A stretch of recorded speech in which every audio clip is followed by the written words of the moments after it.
everyone, hope you're doing well. Today it is time to do another video looking at some of the changelogs that have happened over the last few days. There's been a bunch of changes when it comes to War Thunder from the 24th, the 25th and the 26th, so let's make sure to bring that to you. On top of this as well, there's been some other news that we'll go through as well, and also just understand that I haven't been able to keep up with everything. Work has been incredibly busy over the last few weeks because of obvious reasons, so yeah, let's get into it. The first one is this little nubbin right here. Now this appeared in the game yesterday or the day before when one of the updates was dropped for the game was patched, and as you can see, Craft 2020 Spring First Place Check Name begins on the 1st of April and ends on the 13th of April. Now a lot of people have thought that this may be tied to the April Fool's event that is happening this year, and they might be right. The fact is, when it comes to these style of events, or what we are seeing,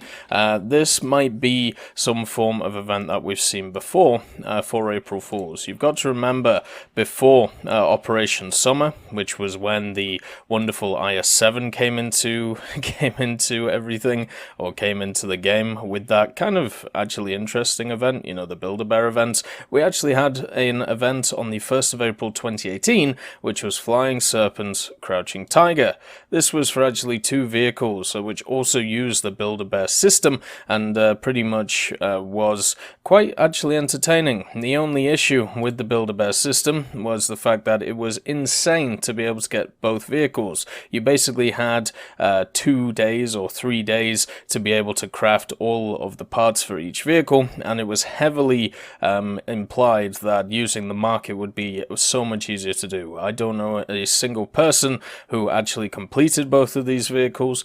I know a lot of people completed one of them, and that was it, but I personally actually ground out the Furry Tiger, and then I bought the King Cobra later on, or the Cobra right here. So a lot of people are pointing towards this being very similar, or at least in wording, when it comes to this craft event, and also that there was something that we saw in the last craft event, the Operation Shipyard one, where there was a ability to be able to get extra parts and also extra blueprints and stuff if you got first places. And right here, you need 200 first places in about 12 days in order to get whatever the hell this is. So this seems to be very close to some other Build-A-Bear event stuff that we've seen before. Obviously, since this is around April 1st, make sure to always be vigilant, for this could just be a troll, or this could be, you know, anything. We'll have to see when the 1st of April comes around, but since we haven't heard any news about what's going to happen for War Thunder and April Fools, and generally we see something really cool out of them, it would be nice to see another Build-A-Bear event, just not one which is as crazy as the ones in the past, especially the April Fool's one. The next one is there is actually a video that War Thunder has created looking at the PGO2. Now the PGO2 has a horrible reputation in the game for being an absolute smasher of vehicles, and I've pretty much held the same idea as I have when it was released. All you have to do is stay 1.5 kilometers away from it, be able to use guns which outrange it, which were the majority of guns which were at its level, and just smash it into oblivion. But unfortunately, many people decided to run headfirst into it, very similar to how a lot of people used to run into the SF-40s back in the day, and still do so. So when it comes to PGO2, it's nice to see that they've given it a little spotlight. Obviously, if you want to grind out the Japanese Ted tree, there's a new, heavy/light cruiser premium there if you want to pick that up, but it's nice to see they're still doing content on some of the older ones. The next thing is War Thunder last weekend actually hit 100,000 players, not just once, but twice over the weekend. On both days, Saturday and Sunday at peak times, they were able to hit 100,000. This hasn't happened since a very long time ago in War Thunder's history. This pretty much happened when ground forces became a thing, when in the 22nd of May 2014, War Thunder had a War Thunder 100k festival, and you can see it right here. This was the War Thunder 100k. It was to celebrate the fact that War Thunder had finally hit 100,000 concurrent players, and you can see right here that they actually offered a bunch of stuff. As I said, this was after the release of Ground Forces OBT into the game, so it brought a bunch of new players, obviously, since it changed not just from an aircraft game, but also into a ground vehicle game. So hopefully we see something similar for this, since this was actually something which happened over the period of a few days instead of just one day, and I think we could easily see, stuff like this carrying on since of the situation we find ourselves in the world. It is unfortunately, a tragic time, but at the same time, there is no reason why Gaijin couldn't run some form of event to celebrate the amount of activity that is happening in War Thunder right now. We've seen a lot of other companies, if you've checked Steam or Humble Bundle or, any other sites when it comes to gaming, many companies are taking advantage of this most recent fallout and, isolation a lot of people are feeling and also being forced into by selling them stuff, doing stuff like discounts, giving away free games, all of these things. And since Gaijin has already done the half-year premium, I think it would also be nice to see something similar to this for the, 100k as well, just to say, thank you to the player base and also keep on trucking. The other thing as well, tied into the 100k, is Steam actually beat its all-time peak in War Thunder. You've got to remember that War Thunder on Steam actually represents more of a minority of the gaming, or the game's population, but it's always nice just to see general trends, and you can see over the last few months, it's been incredibly positive when it comes to War Thunder. Even before the events that we were talking about earlier, you can see that there has been gains on gains every month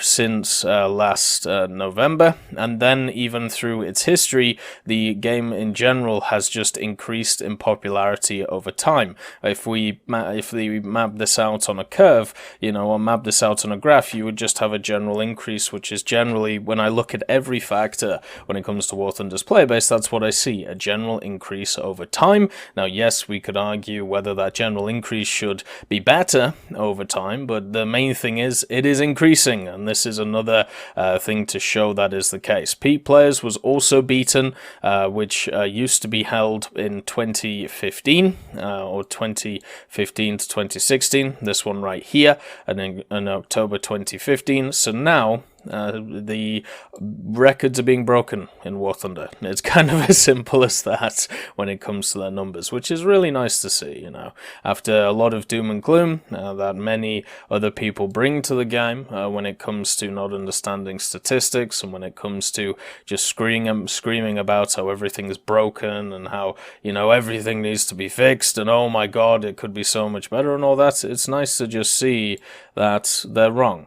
And and what we can do instead is just look at the facts and enjoy them. Anyway, let's get into the changelogs. The first one is updates 1.97.0.84 from the 24th of March, and this was a major update to the game because what it did, again, once again, it screwed with hull aiming. So what it did was the ground vehicles that make use of the hull aiming mode will no longer roll down hills when positioning on sloped surfaces. So what we're talking about here is the STR V103s and the VT12. It was incredibly annoying when trying to position on hills, because what would happen is the moment you repositioned, if you want a slight downhill slope, then you would go down the hill as you move left to right. If you're on a slight uphill, you would fall down the hill. So it is nice to see that they've supposedly fixed that. I personally haven't tested it myself because of the fact that I've been playing other parts of the Swedish tech tree. I have just hit 7.7 though, so I think I'm going to, be experiencing some more STRVs, and I'll work out my opinion on it. At least in the test drive of the first STRV 103 in the tech tree, it does feel like it still has a few issues when it comes to aiming, but if they fixed the rolling downhill one, that was a major issue I had, so I'm very happy. In the settings for ground vehicles, there's a new option, block vertical aiming while braking, available. By default, this setting is disabled. Once again, it's always nice to have more options for individuals to tailor their gameplay experience to what they want. Then we have a bunch of turret changes, which is kind of funny, but starting off before then, we have the MiG-21 SMT, the access to the FAB 500 bomb without the appropriate modification has been corrected, so now I'm guessing you need the modification. The D3A1, they've changed the horizontal angles for the turret, they've given it more horizontal movement and also more vertical movement, so you can pretty much just throw it around wherever you want. For the ME-264, they've changed the declination on the right hand side of the turret. Oh, so will it actually fire now? Because that was a problem which the ME-264 had for ages. The turret on the right hand side wouldn't fire. Lifting up of the upper turret passing through the tail direction has been corrected. Lovely. So hopefully that means that all of those 264 turrets will finally work properly. I mean, it doesn't really matter because it's a space bomber, but at the end of the day, it's still nice to see.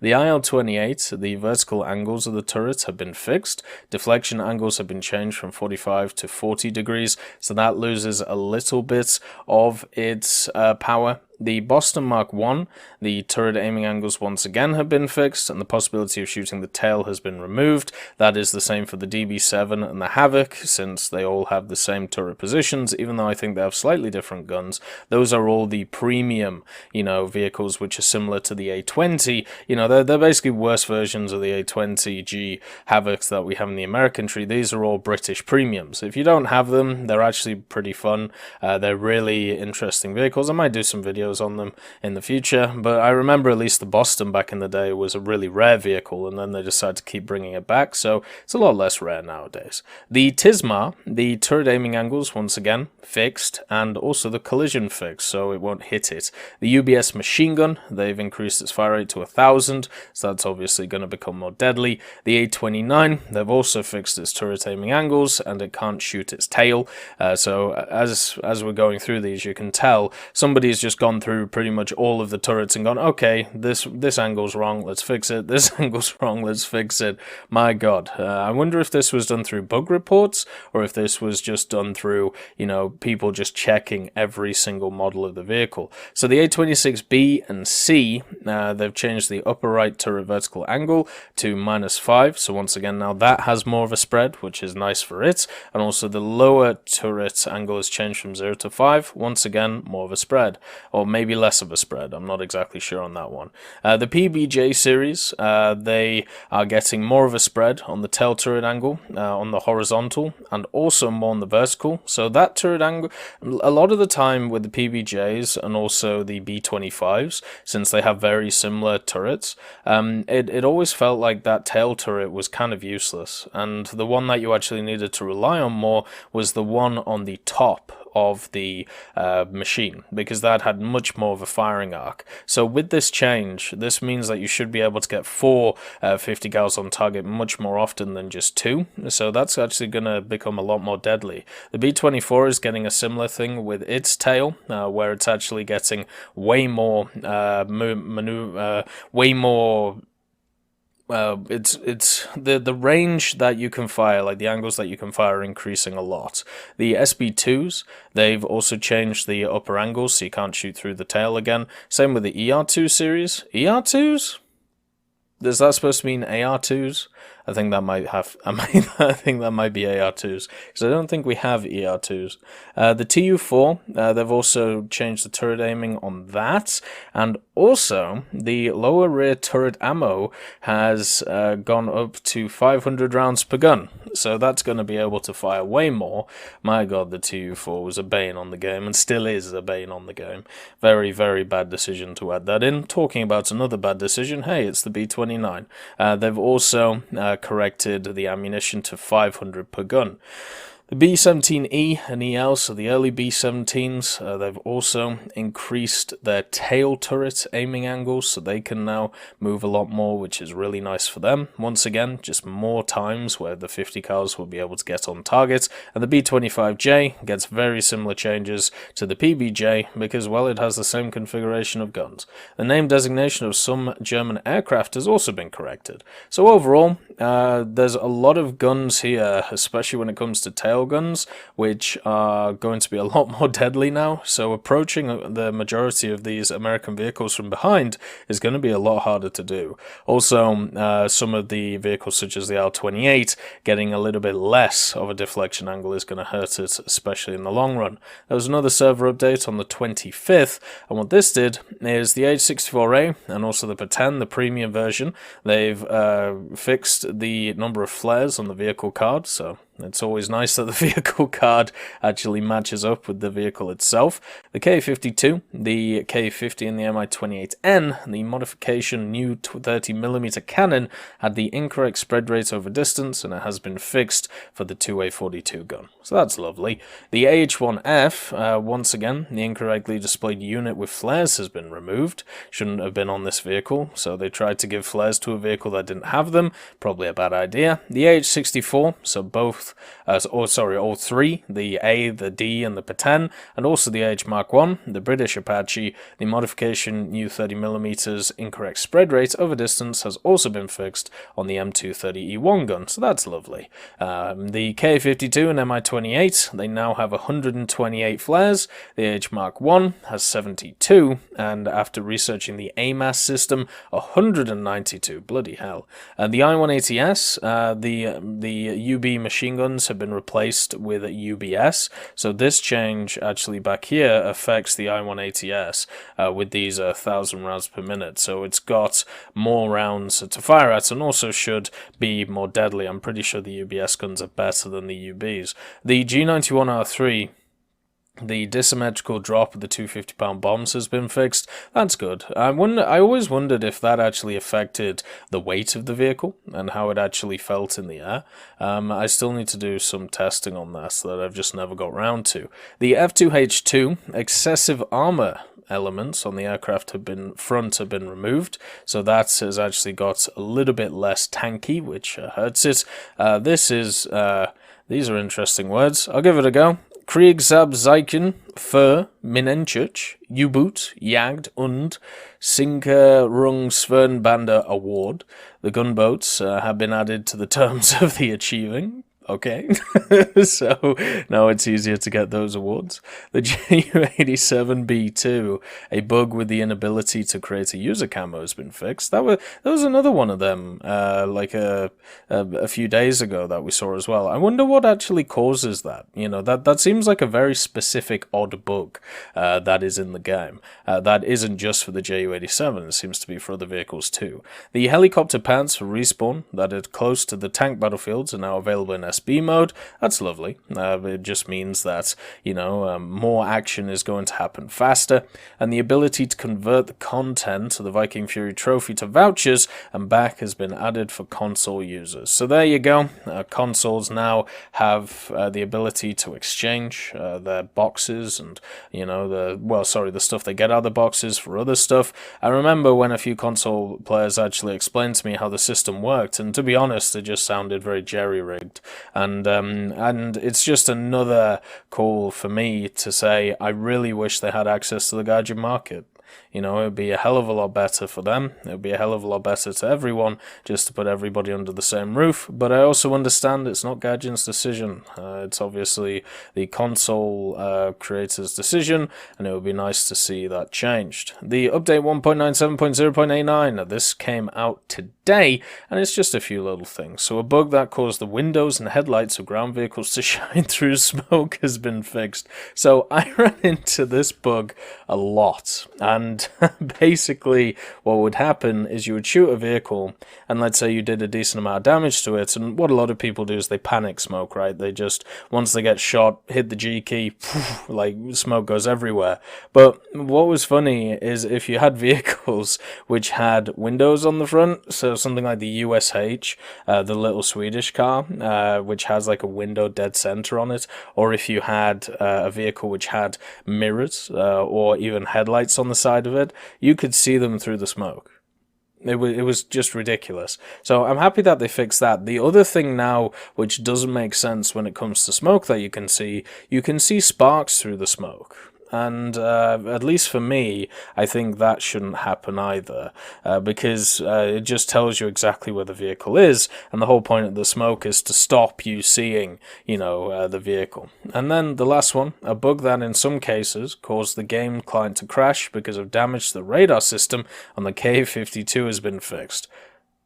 I'm happy that they fixed that, but my God, there's been some very odd crashes that I remember, at least that I used to generally deal with, and some of them weren't even War Thunder related. Some of them were actually my graphics card related. Like, I would get an update to the driver, and then what would happen is that would screw over the actual, the game itself, and it would just make it crash whenever I went into a test drive or something. But I'm glad that was fixed, because obviously that would be affecting people who are trying to play some of the new helicopter content, so that's nice to see it fixed. And that is also all of the changelogs for now, and also all of the other news. As always, it is a pleasure making these videos, and well, I hope you enjoy them. I hope you enjoy your day. Stay safe, and I'll see you next time. I just want to thank Ambrosius McClellan, B. Young, Blackie, Chris Giltnane, Daniel Stanton, Jay Wilt, John Ryman, Martinez, Super Cacti, Trigger Hippie, Eugens Terry, and also Elove Goat and Samuel Slick for supporting the channel.